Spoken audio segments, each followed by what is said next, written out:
Buenas tardes, es un agrado estar compartiendo el almuerzo con usted. Desde Arica a Puerto Montt estamos reunidos en el Día de la Amistad. Aquí en Santiago hace bastante frío. Me imagino que a lo largo del país ustedes podrán a lo mejor contarnos a través de sus llamadas telefónicas, que las esperamos de todas maneras porque esto es una conversación entre nosotros y ustedes a través de la línea telefónica sobre un tema que seguramente en este Día de la Amistad va a traerle más que algún recuerdo de cómo usted escuchaba la música, qué es lo que era para usted la música en su momento. No puede haber dejado de escuchar a David Bowie o el nombre de Eric Clapton o quizás a Technotronics que no vino, porque si no lo escuchó usted o no le gustan estos cantantes, a lo mejor lo escuchó de la voz de su hijo, de su hija, qué sé yo, de su nieto, de algún amigo de la familia. Y para ese efecto, para los que no entendemos tanto ese lenguaje, nos acompañan tres personas que en este día particular son grandes amigos. Tengo el agrado de partir presentándole a alguien que usted probablemente no conoce, Andrea Tesa. No estaba en pantalla hace mucho tiempo, entonces usted no se acuerda de mí, estaba toda la semana. Andrea Tesa, que tiene además el talento de ser una gran intérprete y una gran conductora de este tipo de programas juveniles y mostrarnos la música que está día a día en Más Música, es imagen y talento. Imagen y talento. Imagen y sonido también. Muchas gracias. Ahora, imagen y sonido es el título de la columna que escribe un brillante talento de la pluma. Él no canta, que es Iván Valenzuela. Imagen y sonido en uno de los más importantes diarios de Chile. Es donde se recoge la crítica musical. Es una de las personas que nos ayuda a comprender el lenguaje de los 90, que más del 51% de las personas tiene menos de 21 años. Todos en esta mesa, menos yo, dan la estadística inmediatamente. Y en este particular día tengo que presentar a un abogado que es especialista en turismo, pero tiene el mérito de ser uno de los programas más importantes en el área económica que hay en Chile, en el Canal 5, la Bolsa de Comercio a sus órdenes, pero no obstante eso dejó para la historia un documental sobre los Beatles, que es lo único que se ha hecho, que prácticamente son 11 horas de edición. Enrique Evans, el quinto Beatle, el sexto Beatle después de George Martin. ¿Cuántas horas fueron, Enrique, de los Beatles? Fueron 10. 10. Y eso en grabación fue mucho más, ¿no? Claro. Hernán Holguín, cuando volvimos de Liverpool, me dijo, bueno, ¿y cuántas citas trajiste? 18. ¿Y cuántos programas querías hacer? 10. No puede ser. Pero por razones comerciales, los productores independientes tenemos que estirar la cosa, así que salieron 10. 10 horas. 10 programas. 10 programas. Salieron 10 programas. De 18 cintas que teníamos de 30, de 40 minutos. Los Beatles, y hay algunas cosas que no están, fíjate. Eso te iba a preguntar, porque los Beatles marcan una época muy importante y vino un productor de los Beatles para acá, o el ingeniero de ellos, George Martin, ¿no? Claro, el productor musical vino de jurado al Festival de Viña. Pudimos conversar con él, tuvimos una hora conversando y ratificó algo que nosotros de alguna manera sabíamos y que va a ser seguramente parte de la conversación. A él le llamó mucho la atención la paila que había en este país. ¿Sí? La cantidad de capacidad de audición. Claro, dijo, a mí me sorprende, dijo esta gente, se refería al público de la Quinta Vergara, cómo es capaz de darse cuenta al tiro si algo es bueno o malo. Aquí la gente sabe mucho música y la gente tiene una gran sensibilidad para darse cuenta las cosas buenas y las cosas malas. Y esto obviamente trae como consecuencia que los organizadores del festival tienen que tener mucho ojo, porque la gente sabe cuando están trayendo gente buena o gente que no vale la pena. Entonces, los voy a invitar a ustedes tres a que hagamos un recorrido por la música que escuchaba o se escuchaba hace 30 y tantos años atrás. Ninguno de ustedes existía en esta mesa. Yo recién estaba saliendo del kindergarten y escuchábamos, por favor, don Arturo Nicoletti, denos el videotape. Bien, estábamos recordando mientras veíamos las imágenes todo lo que puede haber pasado entre el año 58 y el año 64 prácticamente, que era la audición que vimos de los Beatles, ¿no? Claro, 64 estábamos hablando de los Beatles. Y recién salía la cassette. Antes se escuchaba discos y los discos irrompibles fueron previos a la cassette. Sí. ¿Recuerdas que el disco 45 que se tiraban? Yo no te voy a mirar nunca más, ya. No te preocupes. Ya. Hay que ponerle galleta, ¿no? A esos Galleta, claro. Galleta. Me contaban a mí, se usaba mucho la galleta en eso, los discos que venían de fuera. Porque ¿Y acá tú hicieron usaste esos discos, no? ¿Los 78 o No, la galleta, con galleta. No, de eso no. Es que es muy importante la cultura de la galleta. Sí. Claro. Porque en las fiestas realmente se soltaba la galleta, entonces el disco empezaba como a andar así. Entonces, la gente bailaba así para el lado. Y te ponían el codito a las chiquillas. Era como una cosa así. El que está hablando en este minuto es Enrique Evans, y hay que recordar que Xavi Checker, el que impuso el twist, se llamaba Ernest Evans. Debe haber sido un pariente suyo. Claro, nosotros tenemos una raíz de Zimbabue. Se dice, sí. Una raíz lejana. Bueno, el cuento que esta cosa que preparamos, con harto trabajo les voy a decir, por favor, era para que analizáramos lo que había pasado.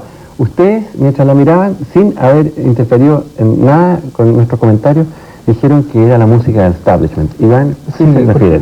Mira, yo creo que con Enrique hablábamos también, aparecía Pat Boone, aparecían muchos músicos blancos, y en ese tiempo los que hacían el rock and roll de verdad eran los músicos negros, que son, por ejemplo, los músicos que mencionó Eric Clapton cuando dijo cuáles son las influencias que yo tengo. La influencia, Muddy Waters, B.B. King, John Lee Hooker. Esos músicos estaban absolutamente censurados, o no censurados, pero postergados, súper postergados en Estados Unidos. Entonces los músicos blancos hacían la música de rock and roll. Pat Boone, me decías tú que, me acordaba yo de que había un cover de Little Richard, una versión de una canción de Little Richard, que yo nunca la escuché, el Pat Boone, el Tutti Frutti, pero no me imagino cómo debe haber sido en realidad. Era muy lento, era como un bolero rápido. En cambio Little Richard cantando Tutti Frutti, cantando World of the Shaking Going On, o Lucille, es Little Richard, es insustituible. Y esos músicos estaban definitivamente postergados. Entonces esta música que vemos ahora era la música efectivamente de la industria. Es lo que yo decía que es tecnotrónica ahora. Música hecha comercialmente para vender y que la sociedad pueda aceptar fácilmente de alguna forma. Año 56, teenager no se usaba. Ese era un término que surgió el año 56. Claro. Antes pasaban los cabros de niños a hombres, y de niñitas a señoras. La primera permanente era como el tránsito, y yo creo que muchas de las personas se pueden acordar. Teenager, esto que identifica a las personas de 13 a 19 años, es un concepto de, claro, los que están, exactamente, hasta los 19. Son los que están en ese periodo. El 56, el rock and roll era música que provenía del blues y que provenía del rhythm and blues. Era una música en cierto sentido subversiva. Era muy transgresora. Era muy transgresora, y hay investigaciones del Congreso norteamericano y comisiones del Congreso norteamericano que quieren saber qué impacto va a causar esta música en la juventud.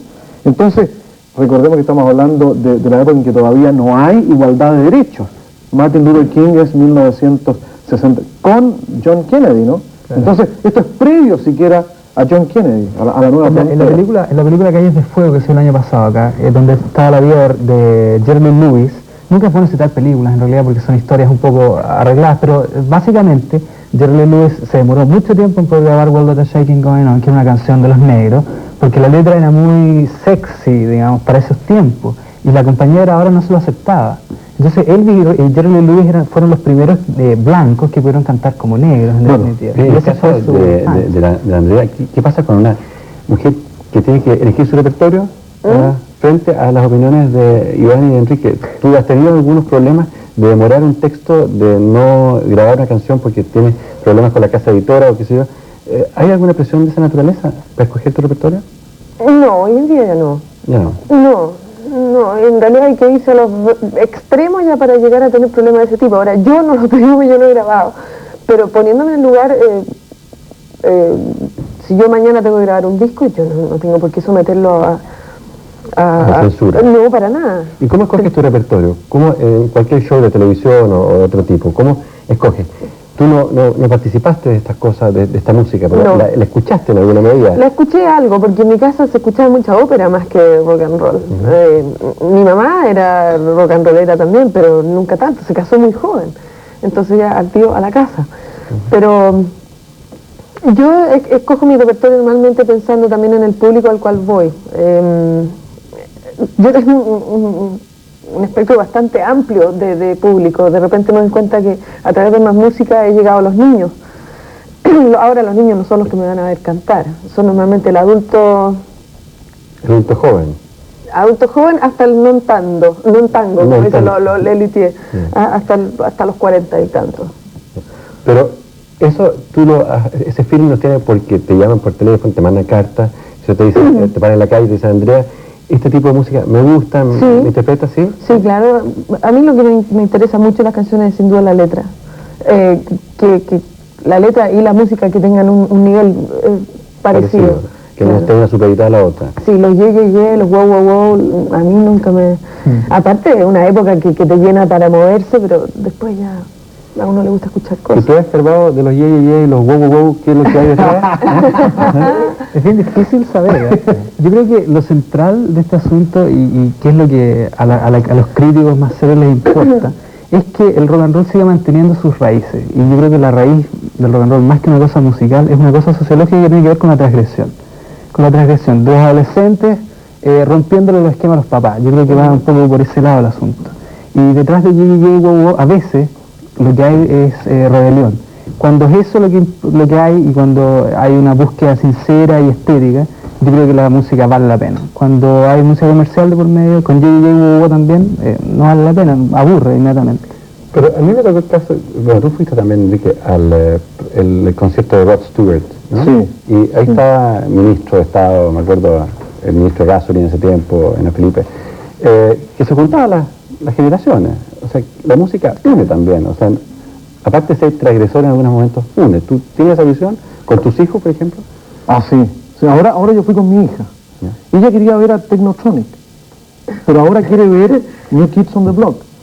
Y si uno escucha New Kids on the Block, hay mucho de clásico en muchas cosas. Hay una canción que está sonando ahora. Way Tonight, exactamente. Es un pastiche, exacto. Es lo que fue de Tears for Fears. Claro, Sowing the Seeds of Love. Entonces, es cierto lo que dice Iván y es cierto también que la unión de generaciones se da a partir de los Beatles, está clarito.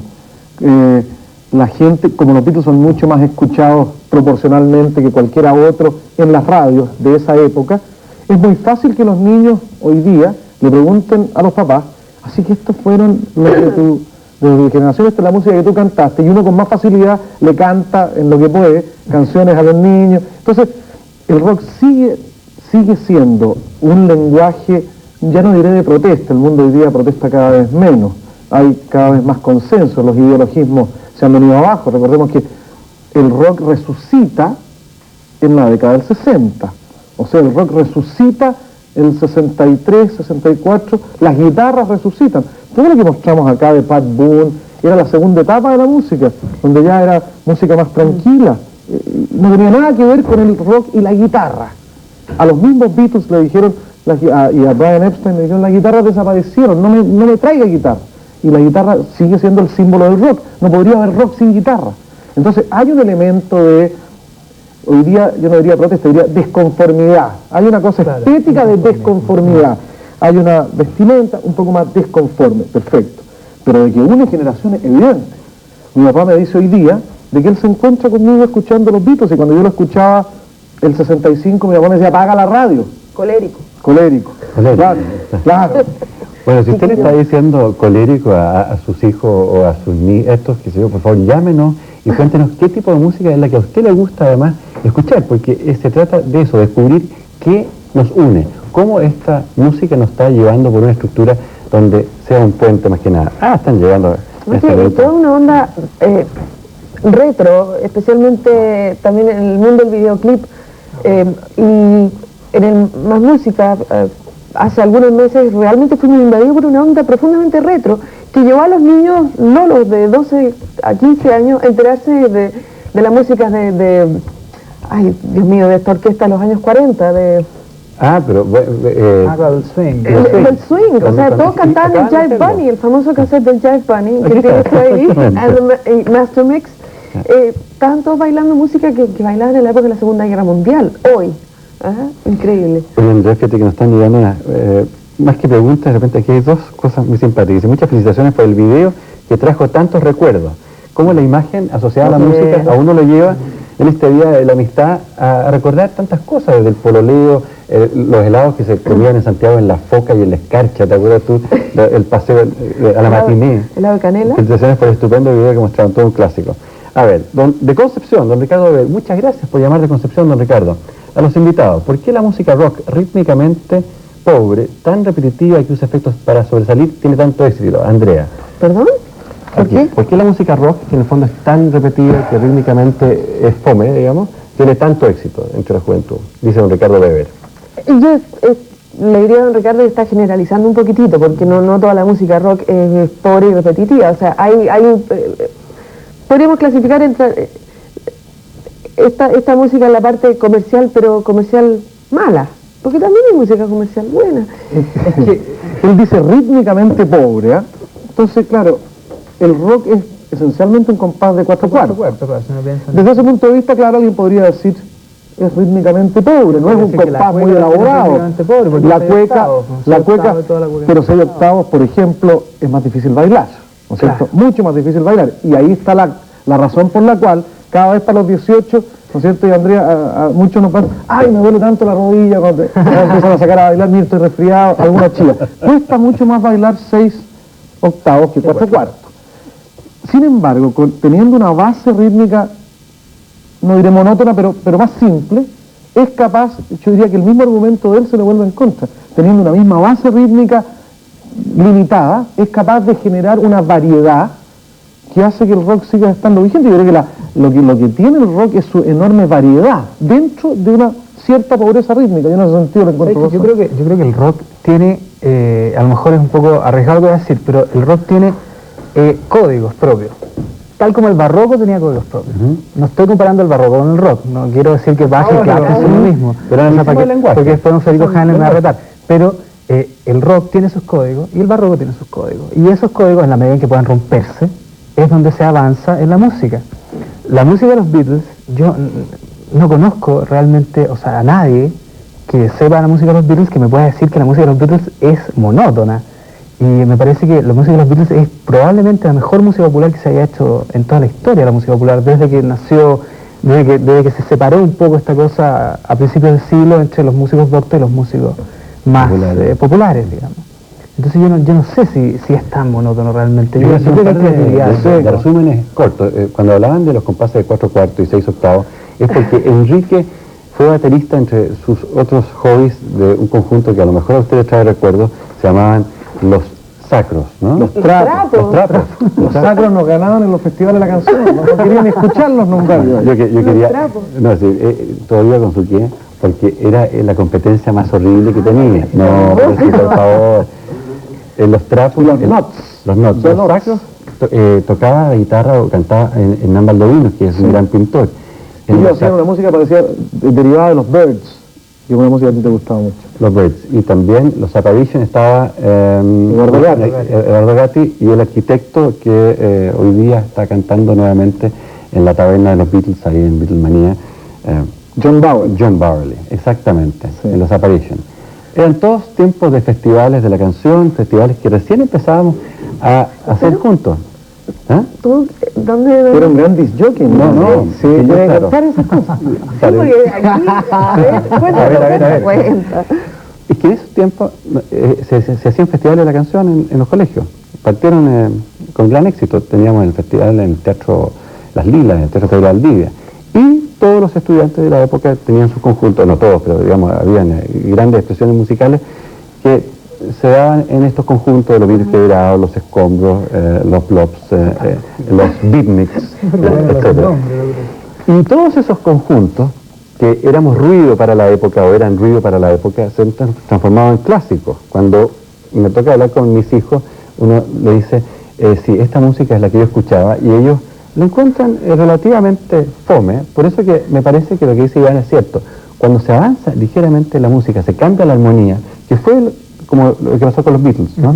Que cambiaron la armonía. Según el Chino Key, me acuerdo que siempre dice que le pusieron la quinta paralela, que fue una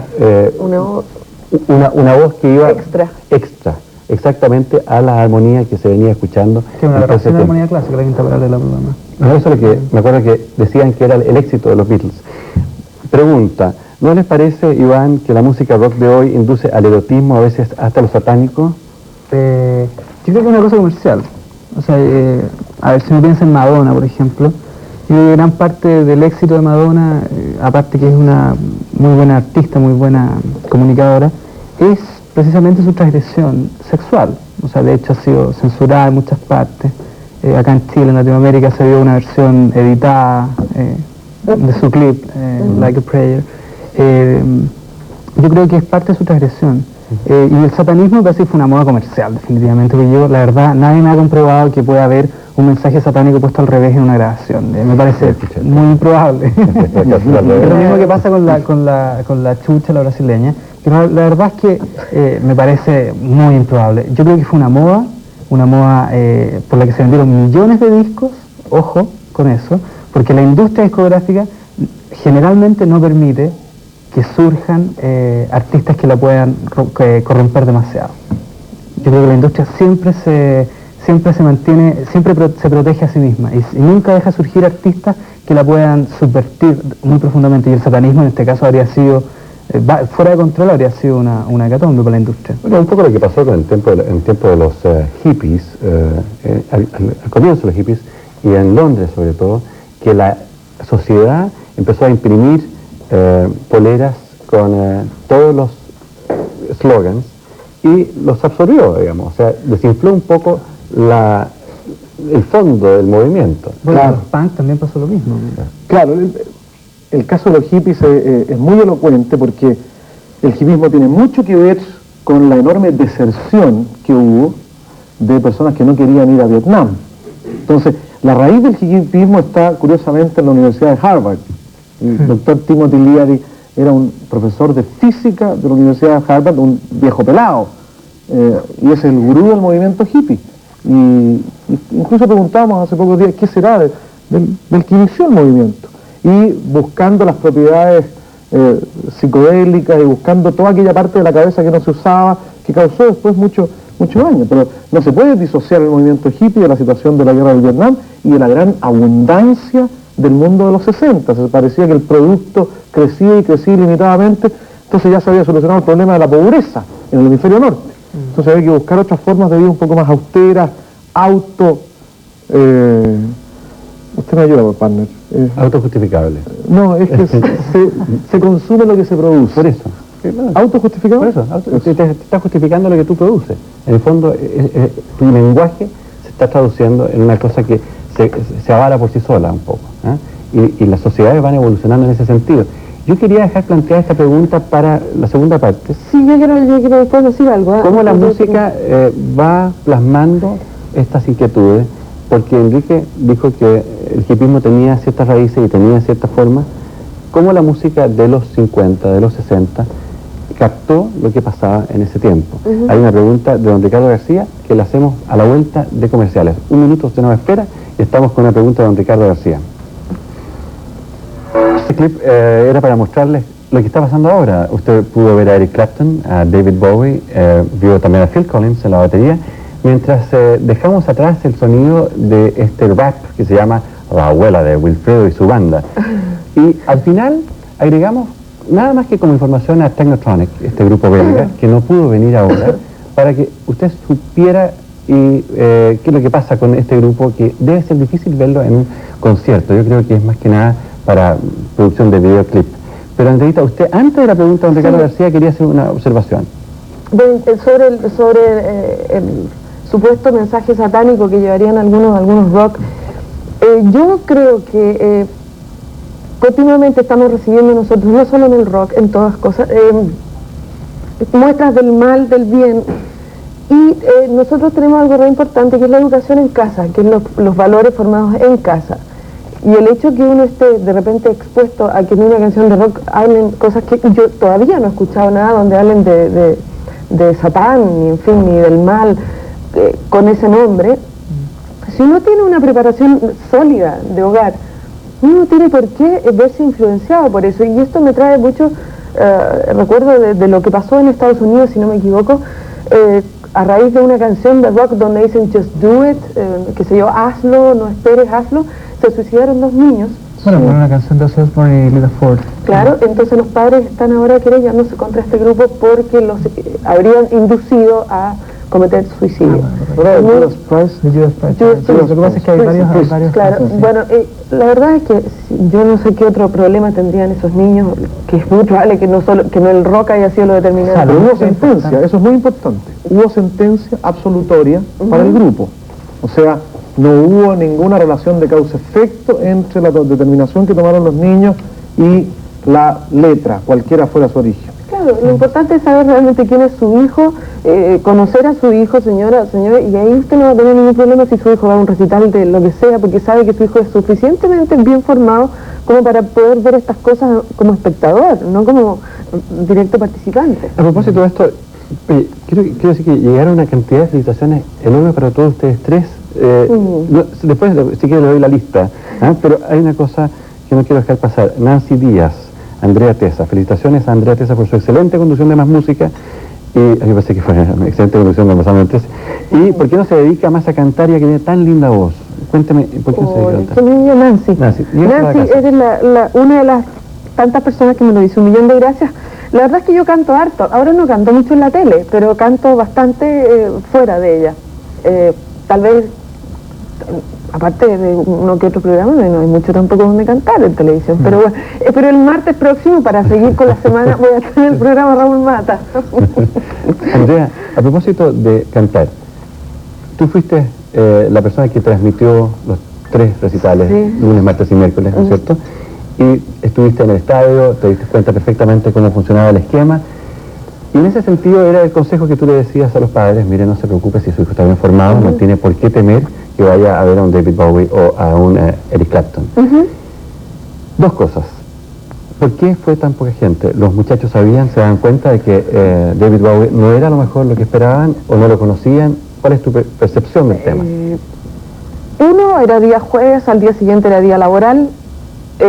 Segundo, mucha gente también no tiene el dinero para pagar 3 entradas, optó por 1. Seguramente mucha gente que iba a ver a Eric Clapton también tenía muchas ganas de ver a Bowie, pero son 5.000 pesos más, en fin. Tercero, que además Bowie no es terriblemente masivo, creo que es de un grupo bastante especial de gente. Y a mí me da mucha pena porque Bowie a mí me significa mucho, siempre me ha gustado mucho y yo tenía una gran expectativa, tenía ganas de verlo, pero tenía la secreta sensación que no iba a estar lleno. O sea, no me sorprendí, la verdad. Iván fue, no diría lapidario, pero fue... Me interpretaste muy bien. Muy claro con tu artículo, que en el fondo lo hemos hecho mención 3 veces. Me gustaría que tú nos resumieras tu artículo. Brevemente, primero yo creo que había una competencia muy fuerte. El concierto Amnistía Internacional de la próxima semana es una competencia fuerte para rock en Chile. Segundo, yo creo que hay poca plata en la economía. O sea, hay un ajuste económico importante. Enrique lo sabe mejor que yo, digamos, lo puede explicar mucho mejor que yo. Tercero, que yo creo que ahora terminó por definirse el público que asiste a megaeventos entre comillas, a mí no me gusta la palabra en realidad, pero a este tipo de conciertos del Estadio Nacional. Es un público principalmente adolescente, teenager, como sea, y que gusta de códigos muy reconocibles, por eso saltó y gritó con Bryan Adams, y que le gustan las canciones que salen en la radio, que parecen que son muy radiodifundidas. Y Bowie no tiene canciones radiodifundidas, se le trató de convertir en una estrella en algo más de un mes y medio, y fue imposible. Clapton, por otro lado, tenía 3 canciones este año de su último disco sonando en la radio muy bien: Bad Love, Pretending y Before You Kiss Me, que mola más de él, pero su versión estaba sonando mucho en la radio. Creo que esas son las razones, y además que la novedad se perdió. Rod Stewart se llenó de gente porque todo el mundo estaba con la novedad, nadie había visto un escenario tan grande en Chile nunca, y los que todo porque había 15 canciones para cantar, pero todas las canciones que las podías cantar, De todas que las era épocas. fácil cantarla, Claro. que era muy evocativa, Sí. y ahora que estábamos hablando del video y decíamos, ¿por qué habrá llamado tanta gente? Es porque cada vez que suena una canción, uno inmediatamente dice, ¿dónde estaba en esta canción? Y te surge la situación en la que estabas viviendo esa canción. Por eso que la música es tan fantástica y tan mágica, ¿no? La música Porque te no lleva a las sabor. situaciones siempre. Claro, música Yo tengo de sabor. una apuesta, no sé. Me da la impresión que si nosotros cuatro colocáramos en un papel acá, ¿cuáles serían los tres grupos, los tres cantantes, que no dejaríamos de ver, y por los cuales haríamos el mayor sacrificio? Es posible que los cuatro pongamos tres diferentes, con lo cual uno encuentra que hay 12 alternativas, ¿no es cierto? 12 alternativas de artistas, y esto yo creo que es una consecuencia de que Chile es el país que tiene más radio FM per cápita en el mundo. Hay una cantidad enorme de radio FM. Entonces la gente sabe mucho de música. No te quiero cortar esa parte porque quiero que profundicemos en ese tema, pero ya que estamos aprovechando el Día de la Amistad, por si estoy atrasado, estamos hablando de lo que hay detrás del rock. El rock tiene más de 30 años. ¿Por qué no hace el favor usted de tomar su teléfono, llámenos y denos tres nombres que a usted le encantaría escuchar? Y hacemos el juego que tú me acabas de proponer. O que no se perdería. Que no se perdería. Claro, haga su programa. Pues sí, Usted- voy a mandar al tiro. George Michael, yo quiero verlo. No, pero Quiero ver a tres. George. Tiene que ser tres. Ah. Tres. Ya, usted anota. Anoten, Ya, anoten aquí. como el voto, como el voto. Como el voto, ya. Por aquí vamos haciendo votaciones para hacer Porque un aquí recital las a elecciones la medida. municipales van a ser el 91. Oigan, Enrique, por mientras usted escribe, dice, ¿por qué los artistas de la nueva ola nacionales tenían mucho éxito y los grupos rock actuales no lo han logrado? ¿Será porque faltan sellos discográficos? Esa es la pregunta que quedó antes de ir a comerciales. Qué buena pregunta, ¿no? Es para ti. El año 64, mitad del 64, en Chile se escuchó, no, sí, por ahí, ya, da lo mismo. 63, 64 se empezó a escuchar Love Me Do, las primeras canciones de los Beatles. I Want to Hold Your Hand, que fue la primera vez que tuvieron éxito fuera de Inglaterra, en Estados Unidos. Pero los Beatles no llegaron aquí a hacerse la América, ¿no? Aquí había muy buena música. Entonces los Beatles, uno escuchaba los rankings, entonces estaba Pat Henry, o estaba Larry Wilson, o estaba Daniel los Gilmour. cuatro cuartos, o Claro. los cuatro cuartos tal vez un poquito Un poquito después. posterior, sí. Pero había una muy buena mezcla de música chilena, de una cosa que se estaba formando que era el neofolclore, con bombo, que hubo también una gran controversia en la época, ¿te acuerdas? Los cuatro cuartos. Pedro Las Mesón, de las brujas. brujas. Entonces, uno en un ranking normal se encontraba las cuatro brujas, los cuatro cuartos, los Beatles, Larry Wilson, Danny Gilmour. Danny Gilmour, tanta gente. Debería haber venido También. almorzando. Claro. Entonces, es muy interesante ver cómo se amalgama los Beatles en esto que estaba pasando en Chile, que se llamó la nueva ola. Y fue un fenómeno de compositores, de cantantes, que eran buenos, hacían buena música. Hacían buena música. Hasta Así- cover se hacía en esa época, ¿no? Claro. Cover es versión de un tema que ha sido hecho antes, ¿no? Sí. Un artista extranjero. Pero fíjate que Grandes mucha de esa felicitaciones, música es original, ¿eh? Mi tía. Incluso la velita y... Claro. Sí. Hay más felicitaciones. Bueno, yo voy a repetir los nombres. Si causa algún problema, Iván Connie Aguirre, lo felicita. Iván de los Sueños. Hay después Humberto Sáez.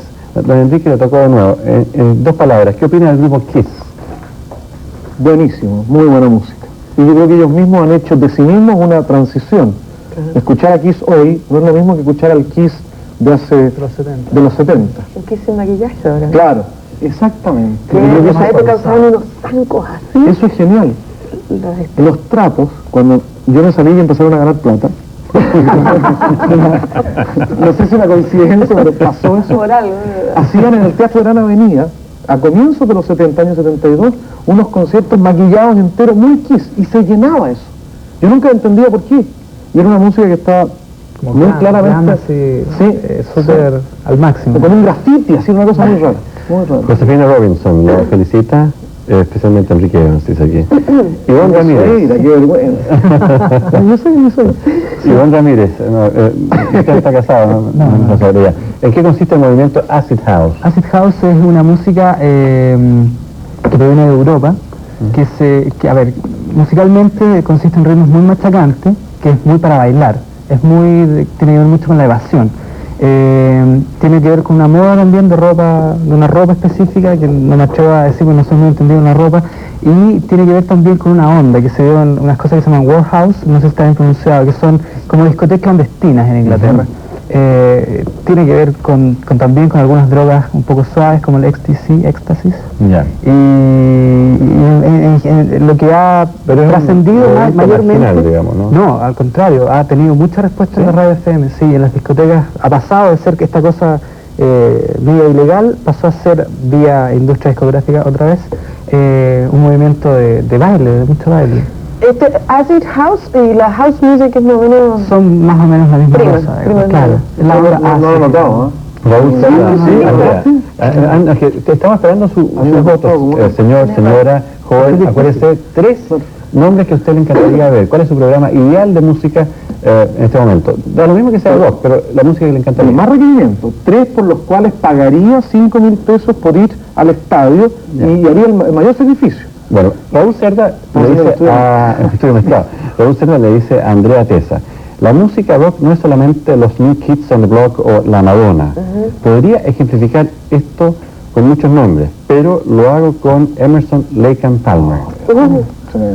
O sea, aquí dejó para un programa nuevo. Claro, eso habría que entrar hablando... Aquí estamos, están llegando los votos.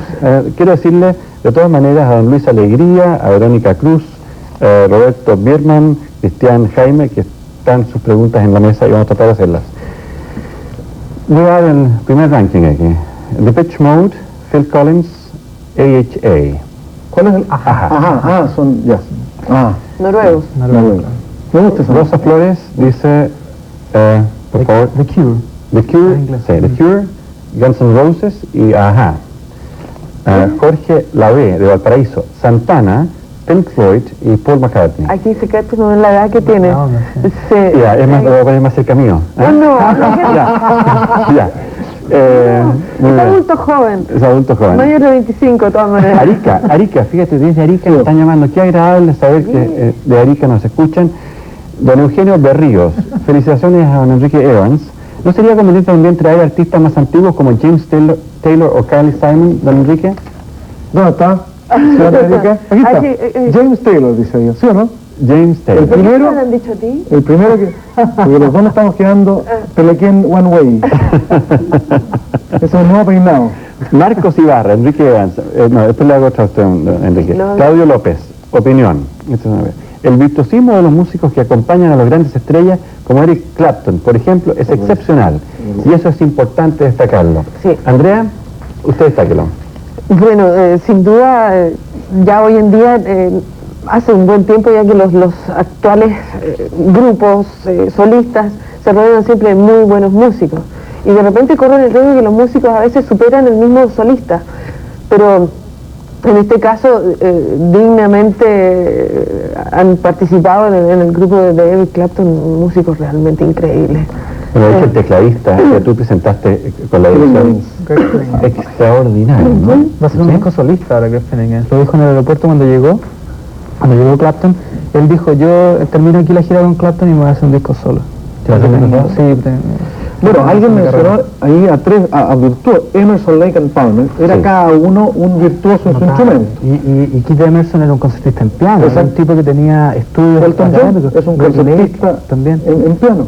Fíjate que Eric Clapton, el primer supergrupo, Ginger Baker, era un virtuoso de la batería, Jack Bruce, un virtuoso del bajo, así que estamos hablando de gente que no viene a improvisar, se conoce su instrumento, se maneja su instrumento, hay gente que trabaja, eso es una cosa de mucho. El guitarrista de Clapton, qué difícil de decir ir a audicionar para participar. El guitarrista de Clapton, a propósito, tuve que decir de George Michael, Phil Palmer acaba de grabar un disco con George Michael, el último disco, lo grabó él entero, casi todos los temas en guitarra. ¿Qué tiene ese señor Michael? ¿Me puede explicar? ¿Quién es el señor George Michael del dúo Wham era y es un... Qué feo. Tiene como una barba. No es feo, es bastante sexy él, especialmente sexy diría yo. Y Están llegando más votos. Y tiene canta como negro. Tiene Tiene mucho soul. ese feeling que tienen los negros para cantar. Andreita, Diga. ¿usted alcanzó a conocer a los Doors? Algo sí. Ya, el primer Ese es de- jóvenes, adultos jóvenes, The Doors, primer voto para los Doors. Phil Collins y Milli Vanilli. Después, Vanilli. Vanilli. A punto. Después Pink Floyd, U2 y James Taylor. Ahí también. Mira, debe ser Gal Costa, porque Gal Costa me parece bien que alguien me interprete. Por fin, María Betania, gracias. Y yo, Gilberto, fantástico. Yo este programa lo voy a hacer de todas maneras. ¿Qué opina de Bon Jovi, Andrea Tesa? Me gusta Bon Jovi, creo que nutre un sector del público bastante grande y cuenta con... A mí personalmente me gusta. Qué buena esa palabra, nutre. Me encantó, sí, estoy de acuerdo. Eugenio Ham, a don Iván Valenzuela. ¿Qué significa el grupo The Doors dentro de la música clásica rock? Y para don Enrique Evans después crearon realmente un estilo nuevo, así que usted le pasa... Yo te paso. Los Doors. Creo que los Doors son probablemente unos grupos importantes de fines de los 60 en Inglaterra. Creo que la figura de Jim Morrison, en el año 91 se cumplen los 20 años de la muerte de Jim Morrison. Creo que la figura de Jim Morrison, por el aniversario de su muerte y por la película que está haciendo Oliver Stone sobre la vida de los Doors, y de Morrison en particular, va a tomar mucho auge y vamos a tener mucho tiempo para conversar de lo importante que fueron. Musicalmente creo que representaron muy bien esta cosa que hablábamos de la transgresión y tuvieron mucha fortaleza en su música. Yo creo que, no es que a mí se me pegue la tecla con la cosa política, pero la música no se puede separar de los contextos. La música no es en un momento determinado porque sí, es porque algo pasa. Los Doors yo creo que representan la respuesta norteamericana a la invasión británica. Porque lo que sí ocurre con los Beatles, con los Rolling Stones, en fin, con todos los que llegaron desde la Gran Bretaña a Estados Unidos, es que habían resucitado el rock and roll. Ese rock and roll, ese rock de características más frontales, de denuncia, de cosas. Y los norteamericanos que habían inventado el rock and roll se encontraban que venía de Gran Bretaña esta industria naciente trayéndoles algo que era de ellos. Los Doors es la respuesta americana, no de la industria, de la juventud, es la respuesta genuina de rock and roll. Los Doors son americanos, son de la costa californiana. Y Jim Morrison, claro, mucho para conversar acerca de esto de mucha gente le da la pena, ¿no? Claro, porque tremendo. Ha tocado una fibra muy sensible en la audiencia esta tarde, los Doors. Y también ha tocado Bon Jovi nuevamente, New Kids on the Block. ¿Usted me podría traducir eso? Motley Crue, un grupo metalero. Motley Crue, ya. A todo esto le mando saludos de Concepción, don Cristian Lederman. Concepción está para allá. Pink Floyd, Sting, Phil Collins. U2, Phil Collins, Creedence Clearwater Revival. Se acaba de morir el Tom Fogerty. Don Fogerty. Don Fogerty. Tom. Eran varios Fogerty. Hermano Fogerty, Tom. Poison, Phil Collins, Roxette. Así que estamos... Aquí estamos hablando de alguien joven, ¿no? Roxette. Pregunta don Juan Pablo D. Punto. ¿Cómo encuentra la cultura musical del joven chileno de Iván Valenzuela? Y después, Andreita Tesa, ¿a qué se debe la transformación que sufre la juventud en los recitales? ¿Cómo encuentra la cultura musical del joven chileno? Porque usted es crítico de música. Sé que era del joven Iván Valenzuela, el culto del joven como chileno. Del joven chileno Iván Valenzuela. Yo creo que... yo estoy trabajando hace 2 años en esto. Y creo que con un grupo de gente de mi generación estamos haciendo un trabajo de difusión musical a través de la prensa que me parece más o menos importante. Y creo que hemos tenido muy buena respuesta. O sea, yo creo que los jóvenes en general estaban un poco ansiosos de tener información actualizada, buena y profesionalmente seria de sus artistas preferidos. Y me parece que en ese campo son muy buenos. Ahora, yo creo que son más inteligentes de lo que los productores, que los programadores de radio y que los programadores de televisión nacional piensan. Yo creo que efectivamente los jóvenes están dispuestos a escuchar mucha música mejor de la que están escuchando ahora masivamente. 11 segundos cada uno, por favor, que nos estamos despidiendo y se ha pasado volando esto. ¿A qué se debe, Andreita, la transformación que sufre la juventud en los recitales? Al comportamiento de masas, eso está sumamente estudiado ya y explicado. La gente tiene un comportamiento distinto cuando se sume en la oscuridad y en un grupo de gente. ¿Por qué el rock progresivo chileno no ha surgido a nivel masivo Pregunta don Marcos Ibarra o don Enrique Evans. No sé, pero quiero referirme a lo anterior. Yo nunca he visto comportamiento más ejemplar que el otro día en el recital de Clap. Yo fui los 3 días y había momentos en que había una canción lenta y la gente, oye, sentémonos, y nos sentábamos. Era lo más cordial, lo más solidario, fantástico el Sí, no, pero comportamiento. él no hace ninguna pregunta. Profesionales más... Dice, el rock es... Sí, Yo encuentro que el comportamiento Sí, es el brutal. comportamiento en los parlamentos en otros países, se habría que analizar. ¿Podrá ser el rap? Esto parece como concurso, ¿no? ¿Podrá ser el rap, el rock de los 80, pero por su carácter de protesta? Yo creo que el rap, si hay una cosa que lo hace valioso, es que proviene absolutamente de la calle y representa muy bien lo que los jóvenes viven y sienten en el Bronx. Hay grupos de rap chilenos que están empezando, que representan muy bien lo que pasa en las poblaciones, por ejemplo, y eso me parece súper valioso. Musicalmente son evidentemente muy simples, están ligados a una base musical que no puede cambiar. Más digamos, que cantado, es hip hop. como... Claro. Una cosa muy corta. ¿Por qué acortaron la actuación de Eric Clapton en el programa que se transmitió en el canal, Don Francisco Vega? Me encantaría contestarle, pero la verdad es que yo no sé. No la cortaron tanto. Se condensa en el fondo. Laila no salió, yo me quedé esperando a Laila. Se condensa a veces. No sé cuánto es el periodo de tiempo que está autorizado. En fin, eso yo fui a la Entonces, emisión para del cerrar show. el programa, por favor, denme sus votos, porque todas estas cartas que han llegado ahora último son de agradecimiento para ustedes, el público. George Michael, Stevie Wonder, Elton John. Es por lo que Yo pareció. no alcancé a escribir. Yo alcancé a escribir, y usted tenía James Sí, Taylor. Elton John urgente. Sí, James Taylor, Chicago, Elton John, Presión. sí, Elton John. Muy bien. No sabe cuánto le agradezco su audiencia, lo que usted ha hecho con nosotros, que ha participado tan intensamente en la conversación con todas sus preguntas, opiniones y además felicitaciones para nuestros invitados.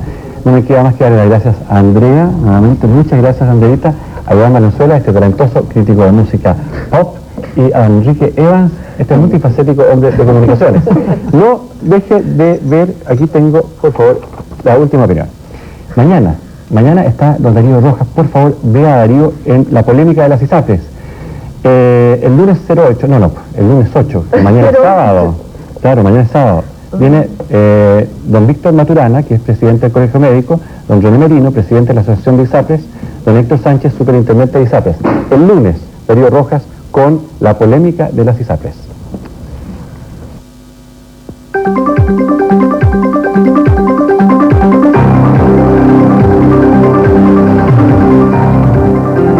Enseguida presentaremos las noticias de